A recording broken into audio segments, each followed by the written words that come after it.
The twin suns of planet Tazera hung low over the ruined skyline, casting long shadows across broken steel towers and dusty streets. Everything was falling apart here. Markets reduced to tents, trade reduced to begging, and hope reduced to rumors. Captain Dax Granger walked slowly through the crowded bazaar. His black boots stirred the red dust beneath him, but no one paid much attention. To them, he was just another drifter.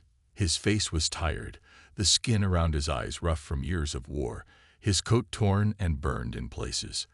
A long scar cut across his jaw, and a faded patch on his arm showed he was once a soldier of Earth's elite force. But now, he just wanted fuel and a bite to eat.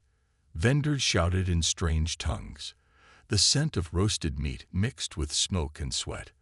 Around him, aliens bartered old machine parts, stolen water tanks, and data chips from dead cities. Everyone had something to sell, and no one had enough to buy. Dax reached into his pocket and pulled out a single metal coin. That was all he had left. It could buy one hot meal or maybe a half charge of fuel for his ship. Definitely not both. He stood silently, deciding. And then it happened. A soft voice broke through the noise, shaking him. "You need a wife." He turned his head, confused.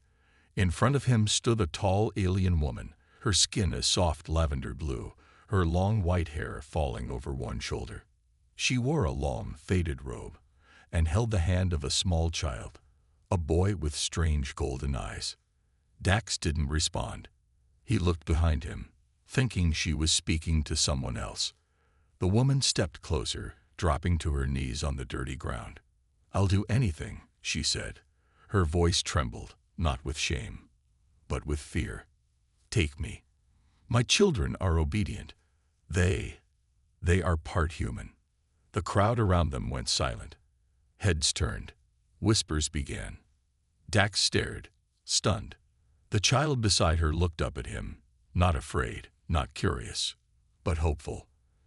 Behind the woman, another child stepped from behind a crate, a little girl with dark hair, thinner than her brother. She looked no older than 5. Dax took a step back. "What is this?" he asked. "Who are you?" The woman raised her head but didn't stand. Her eyes, silver and glowing softly, were filled with something more powerful than fear. Desperation. A mother's desperation. "My name is Velari," she said. "They will come soon. If no one claims us, they will take my children away. Please." Dax frowned, glancing around. People were watching. Alien soldiers were not far. He could see 2 of them in black armor near a transport truck. They were scanning faces, checking IDs. "I don't even know you," he said, keeping his voice low. "Why me?" Velari rose slowly. "Because you are human. Because my children are half of your kind." Dax looked down at the children. They were thin, clearly hungry, but calm. The boy stood straight, almost like a soldier. The girl clutched a small cloth toy, its edges torn from too much love. "I'm not here to rescue anyone," Dax said. "I'm just passing through." Velari nodded. "I know, but you stopped. Others didn't. I saw you. You helped that blind merchant find his bag. No one else did." Dax's eyes narrowed. She had been watching him. "Please," she said again, and her voice cracked now. "If they test my children's blood, they will take them. They'll put them in a lab or sell them to buyers looking for half-breeds. They'll never live. You don't have to marry me. Just say you own us. They won't question a human." Dax felt heat rise in his chest. This wasn't his fight. He had seen enough battles, enough lies, enough people begging for help only to turn around and steal from you. But something about her, something about the way she said "my children," made it hard to walk away. "They're not cargo," he said. "I don't trade lives." "I'm not asking for trade," she replied. "I'm asking for mercy." The boy stepped forward. "Sir," he said, voice clear and steady, "I can help clean your ship. I can shoot if needed. I learn fast." Dax stared at him. He was maybe 8 years old. "You know how to shoot." The boy nodded. "My mother taught me, so I could protect my sister if she died." Valeri's face turned away, and her shoulders shook for a moment before she steadied herself. Before Dax could speak, a loud voice echoed over the market. "Everyone freeze. Identity scan in progress." The soldiers in black armor had spotted them. One of them raised a scanner and began walking straight toward Valari and the children. She looked at Dax one last time. "Please, just say the words." Dax looked into her eyes, then at the kids. Then, without thinking, he stepped in front of them. "They're with me," he barked. "Wife and children. Move along." The soldier paused. The scanner blinked red. "Human," the soldier said, nodding. "You're far from Earth, soldier." "Family business," Dax said coolly. The soldier looked at Valari and the children, then back at Dax. "They don't look like your kind," he said. Dax narrowed his eyes. "You want to check my DNA too?" The soldier hesitated. "No, that won't be necessary," he muttered, and turned away. The tension dropped. Valari let out a long breath. The boy saluted Dax. The little girl smiled faintly. Dax turned and started walking. "Well," he said, "come on, before I change my mind." Valari grabbed her children's hands and followed, her heart pounding. She didn't know if this man would save them or abandon them later, but for now, they were safe. And that was enough. What Dax didn't know, what he couldn't have known, was that the simple choice he made that day would change everything. Not just for one alien woman and her children, but for the entire galaxy. Because those children held a secret, and that secret would soon bring war. The ship groaned as it powered up, old engines rattling like bones under Dax's feet. The light in the cockpit flickered once before going steady. He flicked switches in silence, eyes locked on the control panel, pretending not to glance at the three figures sitting quietly behind him. Valari sat beside the children, her hands folded tightly in her lap. She didn't speak, didn't even blink much, as if afraid one wrong word would make him toss them out the airlock. The boy, Kale, watched everything with the sharp eyes of a soldier, far too serious for his age. His sister, Luma, curled beside her mother, her tiny hand clutching the edge of Valari's robe. Her head leaned softly against her mother's arm, like a child too tired to fight anymore. Dax tried to focus on the ship's path. They weren't off-world yet, just hovering above the outskirts of the refugee district. But already his gut was telling him something was wrong. This wasn't just a woman begging for help. This wasn't just about saving a couple of half-blood kids. No, there was something deeper here. He could feel it, like the rumble before a quake. When the engines finally steadied, he stood and faced them.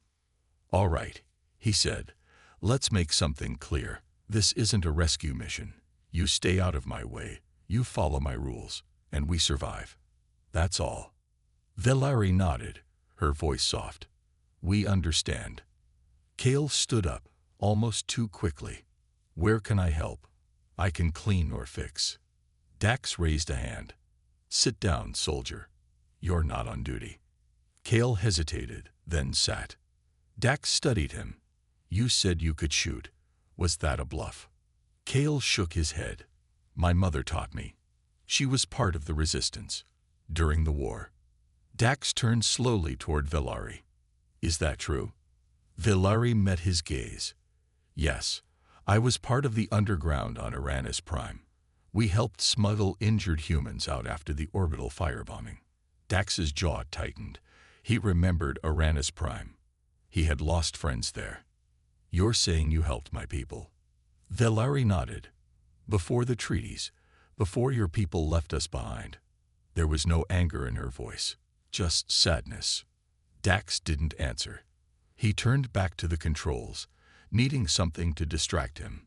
The ship lifted higher into the red clouds. Below, the refugee markets shrank into dots of light. Dax set a course for the outer rings, where fewer patrols searched for fugitives. Fuel would be low, but he knew a black station a few jumps away. They'd rest there. Maybe dump them off somewhere safe. Maybe. But before they could leave the atmosphere, the ship's comms unit cracked to life. Earth Command transmission. Open channel. Captain Dax Granger, please respond. Dax froze. Valari's eyes widened. He hit the mute. How the hell do they know I'm here? Kale whispered. They've been tracking us since we left the refugee zone. Dax turned sharply. You said nothing about Earth being involved. Valari stood now, her voice shaking. I didn't think they'd find us so fast. But they know. They've always known about the children. The comms unit blinked again. Message waiting. Dax leaned against the panel, thinking hard. Start talking. Valari took a breath, then spoke. Kale and Luma's father was a human, a soldier. He crash-landed near our village during the last push. He was injured. I took care of him. We fell in love. He never returned to his ship. We stayed hidden. Dax crossed his arms, not blinking. He died protecting us, she said. But before that, he gave me something. Files. Proof. Evidence that Earth Command had made secret deals with the alien councils, selling information, trading prisoners. He said it could bring down leaders on both sides. Dax's mind raced. You're saying Earth Command wants you dead because of those files? Valari nodded slowly. And the children. Because they carry both bloodlines. They prove it's possible. Possible to what? To join us, she said.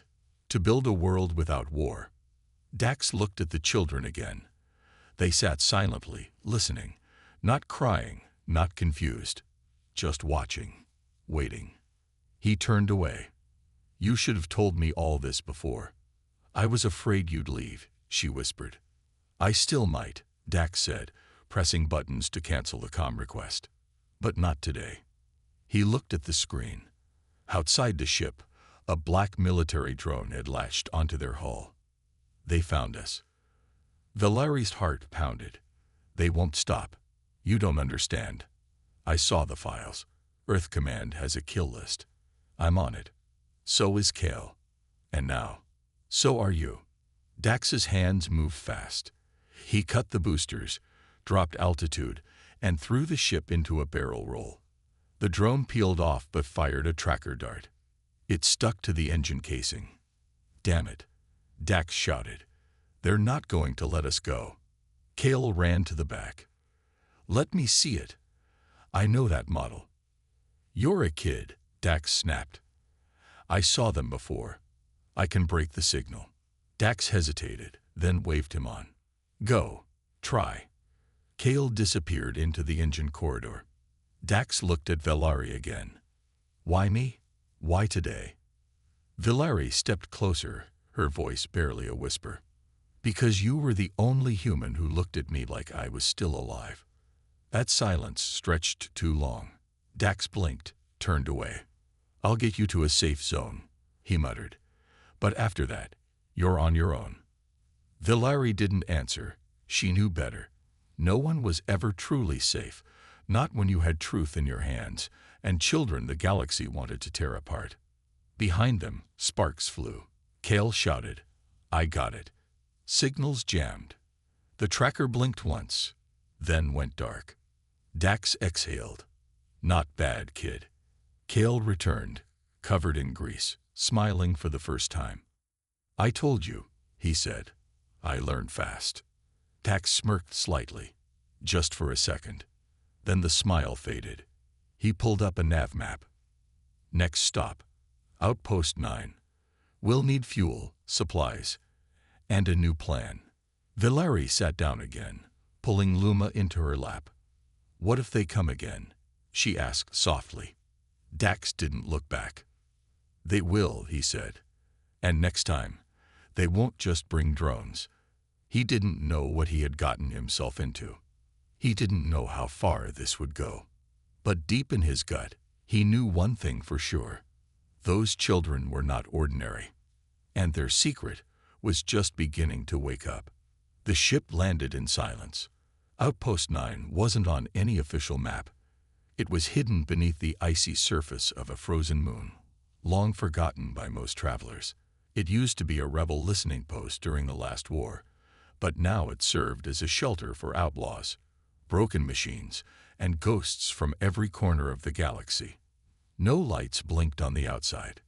No towers reached into the sky, just a round patch of snow-covered rock and a silent hatch carved into the mountain. Dax powered down the ship, his hands moving slowly on the controls. The children had fallen asleep. Valerie sat between them, holding them close like they might vanish if she let go. Her eyes were open, but her mind was far away. She hadn't spoken much since the drone attack. Dax hadn't either. He stood and pulled on his jacket, then reached for a pulse rifle hanging near the hatch. "I'll go first," he said without turning. "Stay inside. Don't open the door unless it's me." Valerie stood. "Is it safe?" Dax looked at her. "It's never safe, but it's quieter than what's chasing us." She nodded. "Be careful." He stepped outside, boots sinking into the soft crunch of snow. The wind bit at his face. The sky above was gray and heavy. He walked slowly toward the hatch, his breath rising in clouds. He knocked twice, paused, then 3 more times. That was the code. For a moment, nothing happened. Then the hatch creaked open. A small figure stepped out, an old, hunched alien with thick goggles and wires running down his spine. His skin was pale green and cracked like dry earth. "You're late," the alien grunted. Dax smirked. "I wasn't invited." "You brought company." 3. 1 adult, 2 kids. The alien narrowed his eyes. "Human. Half."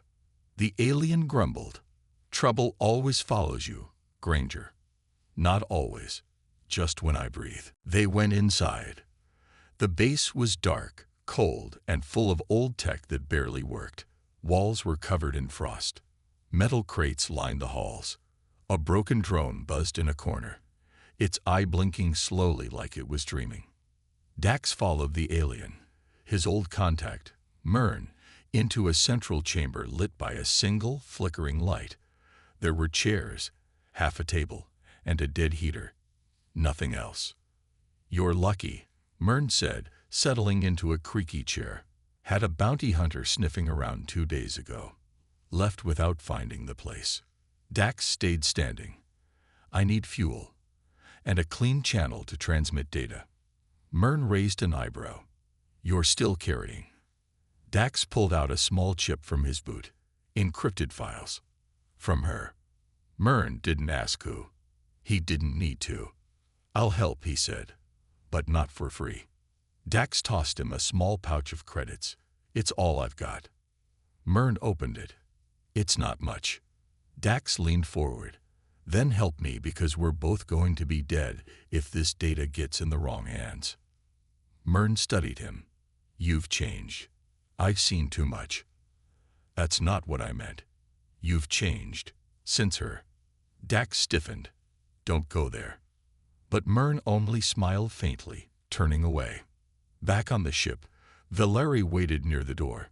Kale had woken and was quietly taking apart one of the ship's panels, examining wires. Luma still slept, her hand tightly holding a small crystal charm. Valerie watched Kale. "Where did you learn that?" Kale didn't look up. "From Dad. Before he died, he used to show me how to fix things. Said if I could fix a wire, I could fix a future." Valerie smiled sadly. He was right. Kale turned toward her. "Do you think Dax will leave us?" Valerie didn't answer at first. "I don't know," she said quietly. "But even if he does, we'll find a way. We always do." Kale stared at the wires, then whispered, "I like him. He doesn't lie." Valerie's eyes softened. "No, he doesn't. That's why he's dangerous." Kale frowned. "Dangerous?" Valerie knelt beside him. "The galaxy is built on lies. People like Dax, people who still believe in something true. They shake the balance. They wake the sleeping." Kale didn't fully understand, but he nodded anyway. A sudden noise echoed outside. The ship trembled slightly. Valeri stood fast, heart racing. Then the door opened and Dax stepped in.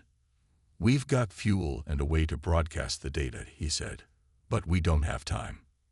Kale asked, "Time for what?" Dax turned to Valeri. "You didn't tell me everything." Valeri's face tightened. "What do you mean?" "Your kids," Dax said. "They're not just proof of human alien life. There's something else."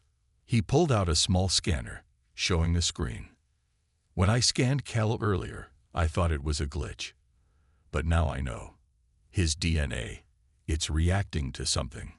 Valeri's voice shook. "Reacting to what?" "Old tech, ancient, buried in this outpost. It lit up the moment we landed." Kale blinked. "I didn't do anything." Dax held up a hand. "You don't have to. Whatever's in you, it's not just human. It's not just alien. It's something older." Valeri's eyes widened. "No," she whispered. "It can't be." "What can't?" Dax asked. Valeri backed away slightly, staring at her son. He was born under the red eclipse," she said. "The seers warned me. Said his blood carried echoes of the first ones." Dax narrowed his eyes. "You mean the legends?" "They're not legends," Valeri said. "The first ones were real. The builders of the original gate systems, the ones who vanished before all other races appeared." Dax looked at Kel, who now looked frightened. "You're saying your son carries ancient blood?" "I didn't believe it," Valeri said. "But he sees things. Dreams. Sometimes he speaks in a language I don't know. And machines respond to him." Dax turned toward the cockpit window. Outside, a light flickered deep in the ice. A circular mark was glowing beneath the surface, an ancient symbol pulsing faintly. Kale whispered, "I saw that in my dream. A long time ago." Dax stepped back, slowly. "This isn't about politics anymore," he said. "This is bigger than Earth Command. Bigger than your rebellion." Valeri's voice cracked. "That's why I needed help. Not just to run, but to hide him. Before someone finds out what he is." Kale stood, confused. "What am I?" No one answered, because none of them knew. But the symbol outside kept glowing, and deep under the ice, something was waking up. The air inside the outpost grew colder. Every breath came out in misty clouds, and the walls whispered with old voices trapped in metal and frost. Dax stared through the cockpit window at the glowing mark beneath the ice. It pulsed in slow rhythm, like a heartbeat buried deep underground. The color was a soft gold, fading in and out. He had seen a lot of strange things in his time. Dying planets, weaponized moons, even talking machines, but never anything like this. Valeri stood close behind him, her arms wrapped around Luma, who still clutched her charm and said nothing. Kale sat nearby on the metal floor, eyes wide, heart racing. He couldn't stop staring at the symbol. It felt familiar, but not in a way he could explain. It felt like it had always been with him, waiting in the background of his mind. Dax finally turned around. "I need to know everything," he said. "No more secrets." Valeri hesitated, then slowly nodded. "There was an old temple near my village," she began. "When I was pregnant with Kale, I went there often. It was quiet. Safe. The elders warned me not to go near the center chamber, but I didn't listen. One day, I heard a hum, and when I stepped inside, the air changed. It was warm, like something was watching me." She glanced at her son. Kale was born 7 days later. The same night, the red eclipse passed over our moon. Dax listened without interrupting. "After that," she continued, "strange things happened. Machines in our village powered on during storms. Old relics whispered when he walked near. Once, a wounded bird touched his hand and flew again." Dax rubbed his jaw. "You think the temple changed him?" "I don't think," Valeri said. "I know." Dax looked at Kale. "You remember any of that?" Kale shook his head. I just get dreams. Like someone's calling me. But the voice is too old to understand. Dax paced the small chamber. This place, this outpost, it was built long after the first ones disappeared. But that symbol outside, it's not part of the original blueprints. It's older, buried beneath the ice, maybe forgotten. He stopped. Until now. Suddenly, the ship's lights flickered. The control panel buzzed. The heater cut out. Then the floor began to hum, a low vibration that grew stronger. What's happening? Villari asked, pulling Luma close. Dax rushed to the controls. It's not us. It's coming from under the outpost. Kale stood, drawn toward the door as if pulled by an invisible thread. Kale, wait, Villari called. But the boy moved like he was in a trance. He reached the hatch and placed his palm on the door. The lights stabilized. The buzzing stopped. The hum went silent. Outside, the symbol under the ice shone brighter. And then the ice cracked. A long, glowing line cut across the frozen surface, stretching toward the mountain wall. Then another, and another, until a perfect circle had formed, and the center began to sink. The frozen ground opened. Dax grabbed his rifle. Stay inside. I'll check it out. Kale stepped forward. I need to come. No, Dax said quickly. I have to, Kale replied. It's calling me. Dax hesitated. Villari's face was pale. He's right. I can't protect him if something goes wrong, Dax warned. Villari nodded. Then don't protect him. Walk beside him. That struck something deep in Dax's chest. He didn't show it, but he felt it. He opened the hatch, snow rushing in like a wave. Kale followed him out, boots crunching over cracked ice. Together, they walked toward the glowing hole in the earth. Steam rose from the edges, and an ancient stairway revealed itself, carved in smooth black stone, leading into the dark below. Dax held his rifle close. You sure about this? Kale nodded. They descended step by step. The deeper they went, the warmer it became. Walls lit up as they passed, pulsing with gold veins that moved like liquid light. Strange symbols danced across the surfaces, unfamiliar, yet soothing. At the bottom was a chamber, round, silent, empty, except for a tall pillar standing in the center. It was smooth, silver, and glowing. Kale stepped closer, eyes locked on the pillar. He didn't speak. He simply raised his hand and placed his palm on the surface. A deep chime echoed through the room. The pillar responded, rising higher, spinning slowly. Then it cracked open, and from within, a holographic figure appeared, tall, robed, faceless. Its voice spoke in a language Dax didn't know. But Kale did. He tilted his head, listening. Then he whispered, He says I am the key. The key to what? Dax asked. Kale looked at him with glowing eyes. To the return. Suddenly, the ground shook. Dax steadied himself.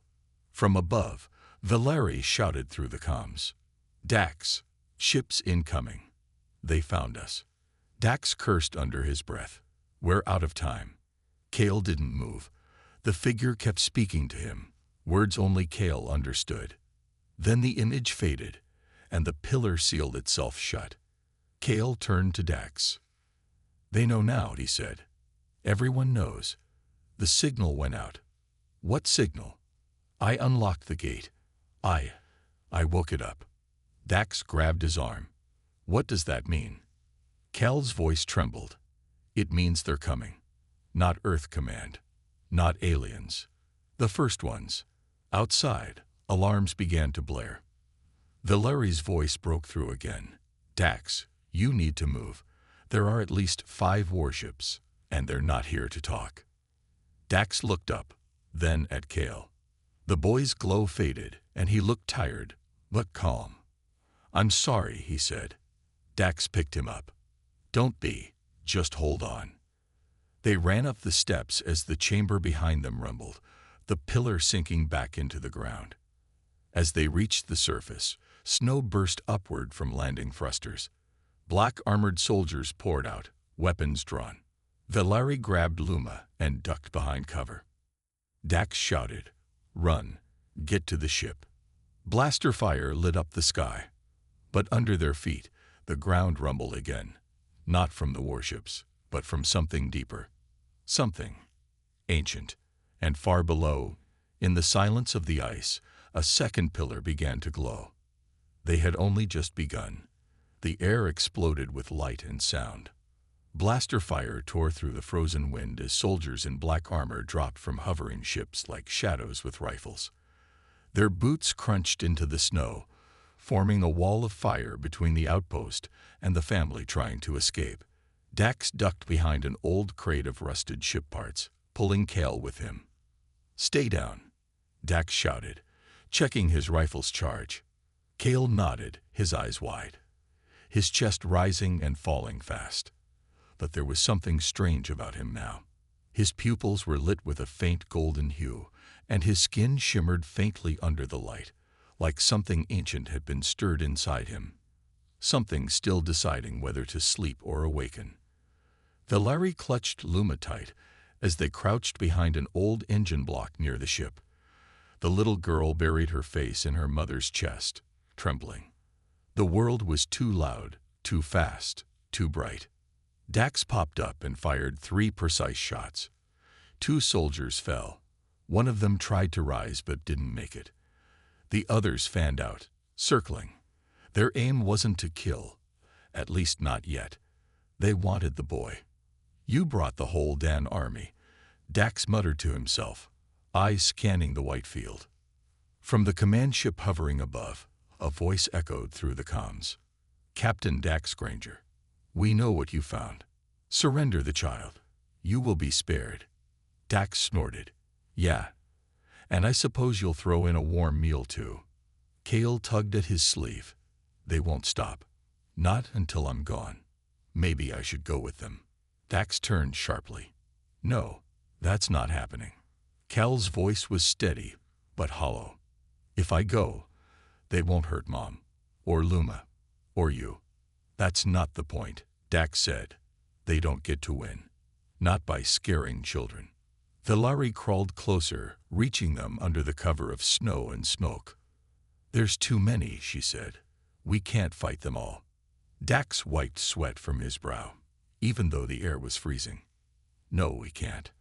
But maybe we don't have to." He turned to Kale. "You said something woke up down there, right? That pillar.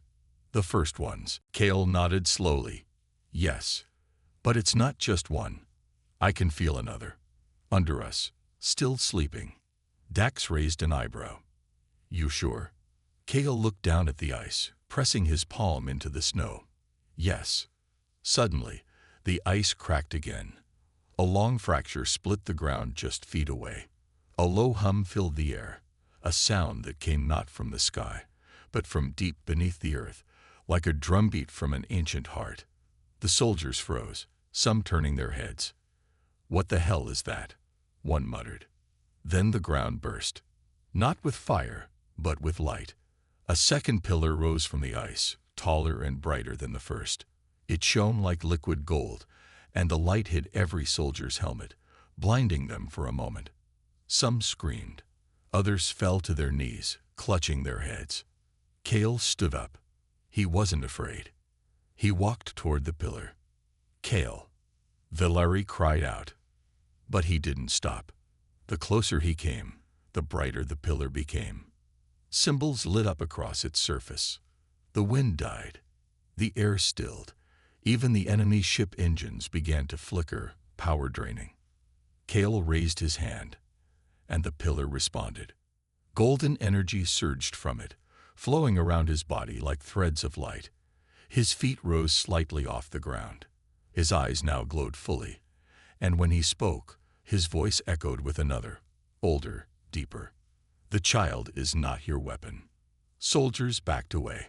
"The blood of the Makers runs through him," the voice continued. "He is not to be owned. He is not to be caged." The command ship above stuttered midair, engines losing power. Its lights blinked off for 3 seconds, then returned, shaky and unstable. Cal's body lowered again. The light faded. The pillars stopped glowing. He collapsed to his knees. Dax rushed forward and caught him before he hit the ground. "You all right?" Cal nodded weakly. It's not me. It's them. They're speaking through me." Valerie knelt beside them, her eyes filled with tears. "It's begun. They're waking." A sudden scream came from the far end of the battlefield. One of the soldiers threw off his helmet and ran, shouting in terror.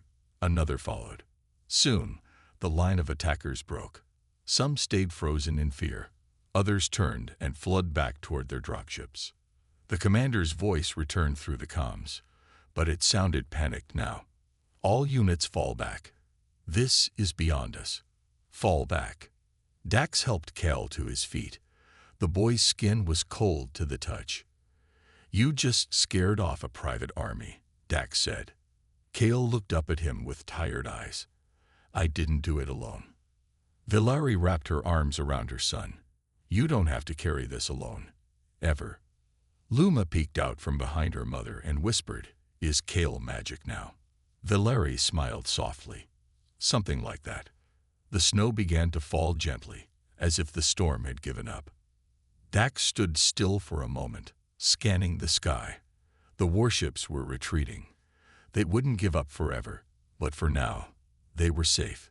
He turned back toward the ship. "We have to move. This place isn't safe anymore." Valerie nodded. "Where will we go?" Dax looked toward the horizon.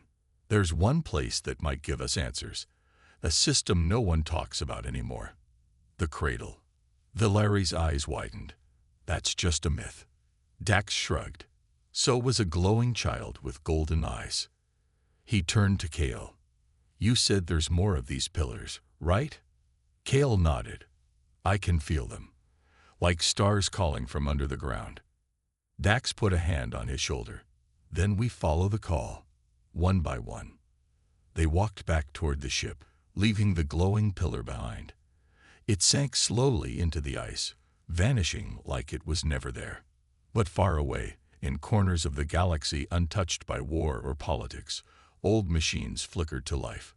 Lights blinked in dark chambers, codes activated after centuries of sleep.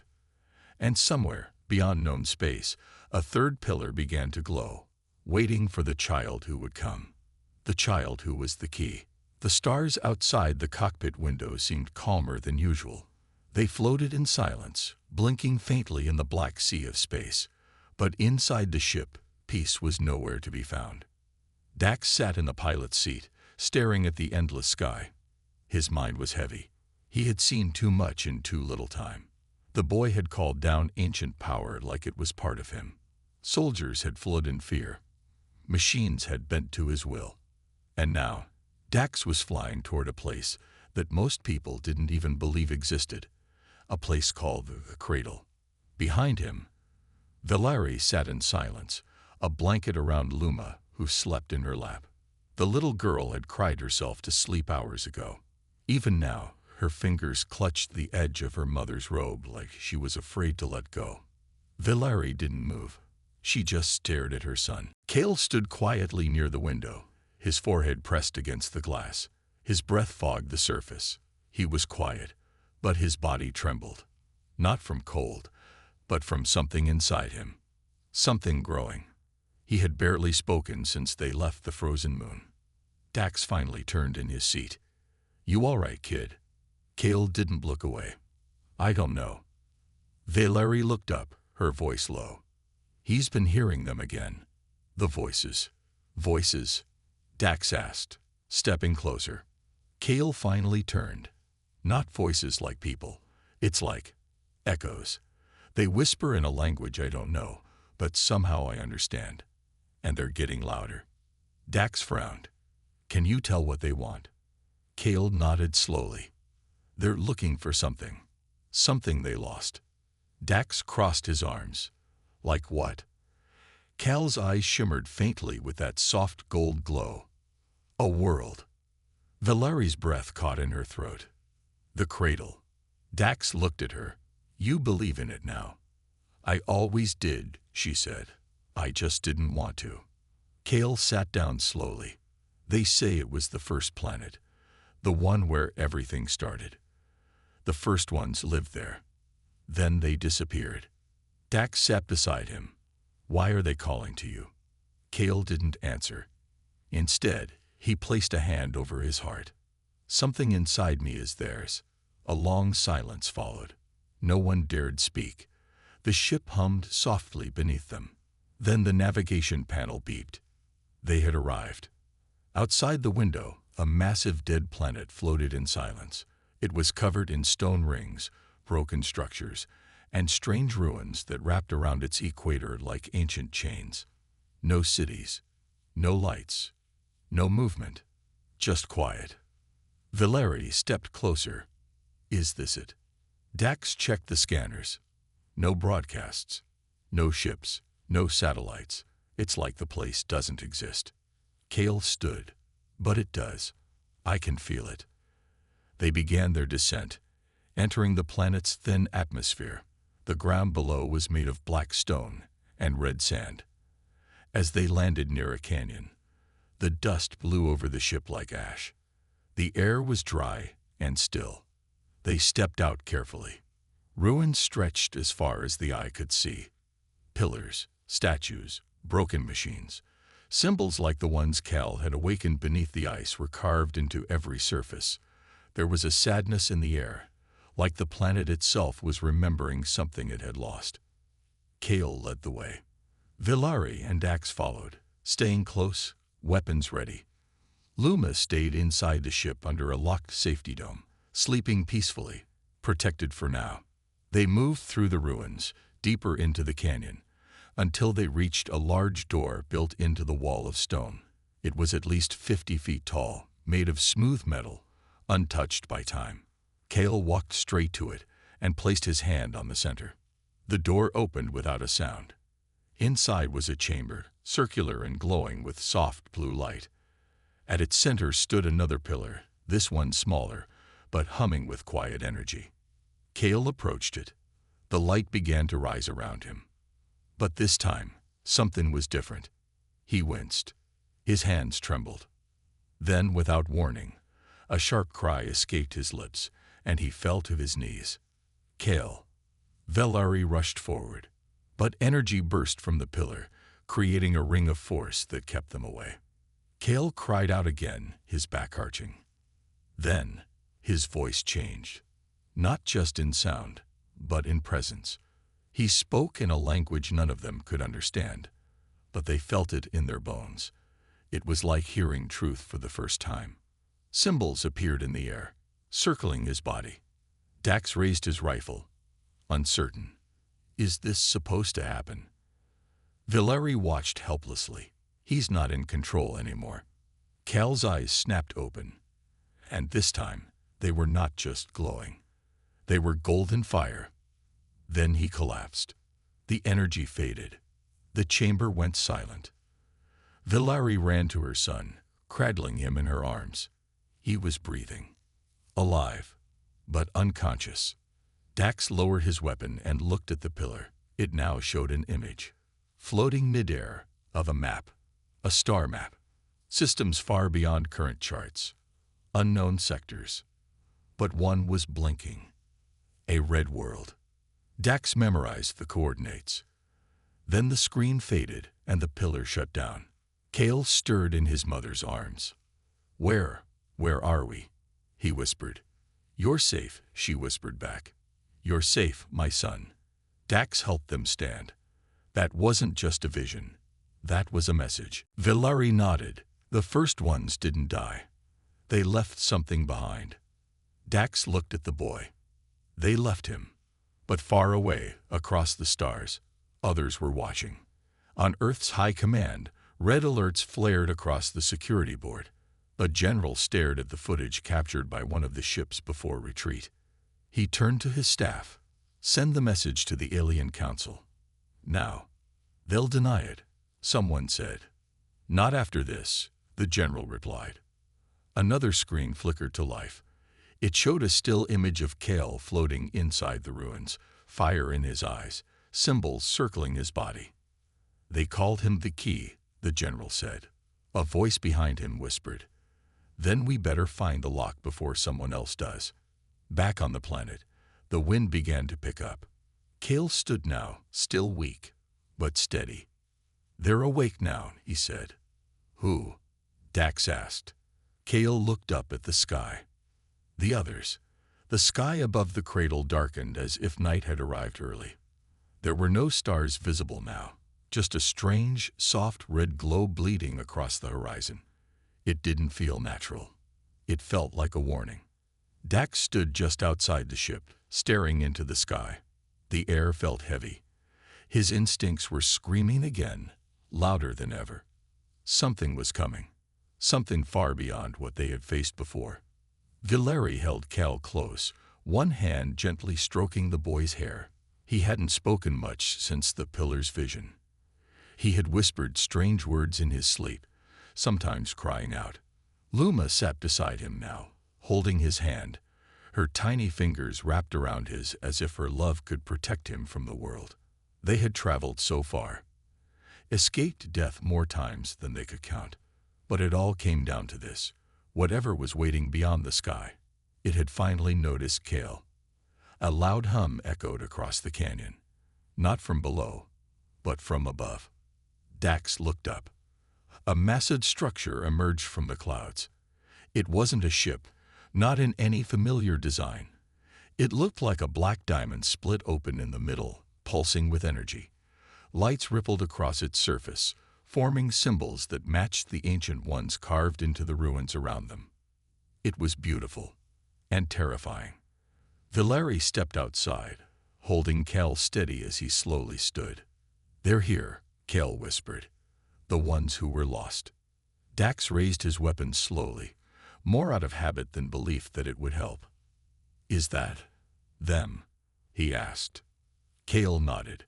"They've been watching, waiting. They were sealed away long ago. When the wars began, they vanished. Now that I've opened the gate, they're free." The structure began to descend. Wind whipped around them, dry and hot. Luma squeezed Cal's hand tighter. "I'm scared." Cal smiled faintly, his voice soft. "Me too." The structure stopped hovering just above the ruins. Then a beam of golden light shot down, carving a path to the ground. From it stepped a figure. It was not alien in the way Dax expected. It was tall, robed, faceless. But its presence filled the space like music in the air. It didn't speak with words. It didn't need to. They all felt the message. You carry the blood of both worlds, the past and the future. Cal stepped forward. Dax reached for him. "Wait, what are you doing?" Cal turned back to him. "I have to go." Valeri gasped. "No, please, not again. They'll take you from me." The figure watched silently. Cal looked into his mother's eyes. "They won't take me. I will go, because I choose to." "But why?" Valeri's voice cracked. "You're just a child." Cal's gaze didn't waver. "I'm not. Not anymore." He took another step forward. The figure raised an arm, and a second beam of light appeared. Within it, flickers of images, of cities restored, planets healed, people joined together, no longer divided by species or war. The child must choose. The voice filled their hearts now, not just their ears. Cal looked back at Dax. "You've protected me, when you didn't have to. Why?" Dax didn't answer right away. Then he stepped forward. "Because someone once saved me, and I never got the chance to return it. Until you."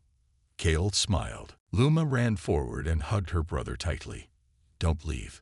Cal knelt and hugged her back. "I'll never be far. I promise." Valeri knelt beside them, tears falling freely now. "I was never meant to keep you forever," she whispered. "Only to carry you until you could fly." Cal looked at the figure. "What happens if I go with you?" "You will become what you were born to be." Cal stood, then paused. I want my family safe. That's my condition. The figure bowed its head. Kale turned to Dax, then Villari, then Luma. I love you. Then he stepped into the light. The glow swallowed him gently, not like a prison, but like a warm sunrise. The pillar inside the ruins flared one final time. The ship above began to rise. And then, it was gone. The sky cleared. The wind stopped. And silence returned. Villari sank to her knees. Dax stood beside her, hand resting on her shoulder. They stayed there for a long time. Days passed, then weeks. The galaxy changed quietly. Earth Command withdrew forces from contested zones. Alien councils opened talks with human colonies. And across the stars, lights began to blink on in forgotten places. Hope returned. Dax stayed close to Villari and Luma. He repaired the ship, taught Luma how to fly. He didn't speak much about what happened. Neither did Villari. They didn't need to. Every night, they looked at the stars, and knew Kel was out there. And sometimes, when the wind was quiet and the stars were still, they would hear a soft hum in the distance, a sound like ancient singing, and they would smile, because he had kept his promise. He was never far. And somewhere in the unknown, the child who was once hunted now walked among the stars, not as a weapon, not as a threat, but as a bridge between worlds. The key had found the lock and opened it forever.